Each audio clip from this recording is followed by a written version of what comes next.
Friends, আমি রিয়ার আমার রান্নার রকমারি চ্যানেলে আরেকটি পর্ব দেখার জন্য সবাইকে ওয়েলকাম জানাই। আজ আমি আপনাদের সম্পূর্ণ নিরামিষভাবে পনির মহারানি রেসিপি বানানো দেখাবো, যা ভাত, রুটি, লুচি, পরোটা, পোলাও, সাদা ভাতের সঙ্গেও বেশ ভালো লাগে। কি কি মশলা লাগে চলুন এবার দেখে নেওয়া যাক। মশলাতে লাগছে জিরে, ধনে, মৌরি, আর এদিকে সাথে লাগছে কাজু বাদাম আর কসুরি মেথি। আমি মহারানি মশলা জিরে ধনেকে একটু শুকনো খোলায় লাল লাল করে ভেজে নেব। আর কি মশলা লাগছে, প্রথমে লাগছে কসুরি মেথি, টক দই, টমেটো বাটা, আর এই যে মহারানি মশলাকে একটু ভেজে শুকনো খোলায় বেটে নিয়েছি। আর এদিকে লাগছে আদা আর জিরে বাটা, আর সাথে লাগবে কাজু আর বাদাম বাটা, আর একটু রেড চিলি পাউডার, সামান্য গরম মশলা, আর স্বাদ অনুসারের জন্য একটু চিনি ব্যবহার করব। এখানে 200 গ্রাম মতো পনির নিয়েছি। পনিরগুলোর সাইজটা আমি এরকম রেখেছি, একদম ছোট করলে দেখতে ভালো লাগবে না। আমি পনিরগুলোকে একটু সাদা তেলে ভেজে নেব লাল লাল করে।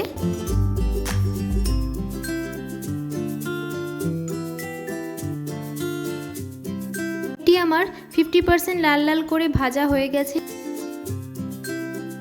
পনিরকে সবসময় গরম জল আর নুনের মধ্যে ভিজিয়ে রাখলে পনিরটা অনেকক্ষণ সফট থাকে, একদম শক্ত ভাবটা হয় না। রান্নার পরে অনেক পনিরগুলো শক্ত হয়ে যায়, নুন গরম জলের মধ্যে চুবিয়ে রাখলে সেই শক্ত ভাবটা থাকে না। এবার আমি সেই তেলের মধ্যে একটু সামান্য পরিমাণে দিয়েছি জিরে, একটু ভাজা ভাজা হয়ে গেছে। এবার আমি এতে দিয়ে দিচ্ছি আদা আর জিরে বাটা।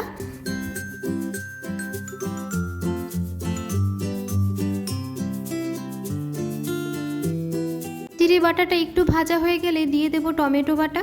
সমস্ত বাটাগুলো দেবো না, একটু লাল লাল করে ভাজা বা কষানো হয়ে গেলে একটু তেল ছাড়লে পরপর আমি সমস্ত বাটাগুলোকে দিয়ে দেব। এবার আমি যে মহারানি মশলা করে রেখেছিলাম ওর মধ্যে সামান্য জল দিয়ে এবার আমি এর মধ্যে ছেড়ে দেব।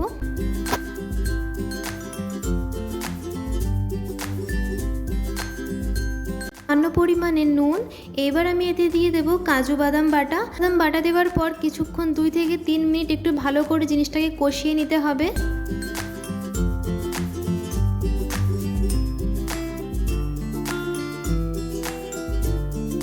তার জন্য সামান্য পরিমাণে দিয়েছিলাম রেড চিলি পাউডার। রান্নাতে কোনোভাবে হলুদ ব্যবহার করা যাবে না, তার জন্য একটু কালার আনার জন্য আমি রেড চিলি পাউডারটা ব্যবহার করেছি।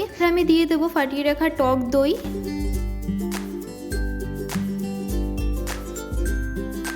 দইটা দেওয়ার পরে 4 থেকে 5 মিনিট বা 5 থেকে 6 মিনিট ভালো করে এবার মশলাটাকে কষাতে হবে। আমি দিয়ে দেবো সামান্য পরিমাণ জল, বেশি জল ব্যবহার করব না, কেন পনির মহারানিটা একদম ঝোল ঝোল হয় না, একটু শুকনো শুকনো বা গা মাখা হবে। তার জন্য আমি সামান্য পরিমাণে জল ব্যবহার করছি। দেওয়ার পরে আমি 2 থেকে 3 মিনিটও ঢেকে দেবো। খুলে দেখেছি অনেকটা জাল উঠে গেছে। এবার সমস্ত ভেজে রাখা পনিরগুলোকে আমি ছেড়ে দেবো।